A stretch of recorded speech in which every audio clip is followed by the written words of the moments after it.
Hello everyone, আমি আসছি সান্তাহারে এই যে ডিমের দোকানে। এই যে অসীমদা কথা বলতে বলতেই অসীমদার পিৎজাটা একদম রেডি। এখন আপনাদেরকে আমি শুরু থেকে আবার দেখাচ্ছি।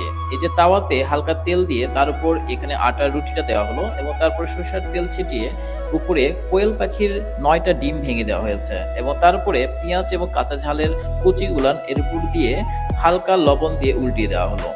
তো দেখতেই পাচ্ছেন এখানে এখন এই তাওয়াতে হিট হচ্ছে। এটা কিছু সময় ভাজা হচ্ছে এবং ভাজার পরে এটাকে উল্টিয়ে দেওয়া হবে এবং তার জন্য মশলার প্যাকেটটা রেডি করে রাখা হচ্ছে। আপনারা দেখতে পাচ্ছেন উল্টিয়ে দেওয়া হলো, এবার এটাকে কাটা হচ্ছে। তো এর উপরে মশলার গুঁড়োটা ছিটিয়ে দেওয়া হলো। এবার সসের প্যাকেটটা কেটে উপর দিয়ে সসটাকে ছিটিয়ে দেওয়া হচ্ছে। আপনারা কে কে খেয়েছেন সান্তাহারের এই ডিমের পিজাটা, কে কে খেয়েছেন কমেন্টে জানাবেন। আপনাদের কেমন লেগেছে তাও বলবেন। পিৎজাটা দেখতে অসাধারণ লাগছে। এই তো আমি ডিমের এই যে পিৎজাটা নিয়ে নিয়েছি। এটার প্রাইস হচ্ছে 60 টাকা। দেখেন, সুন্দর লাগতেছে।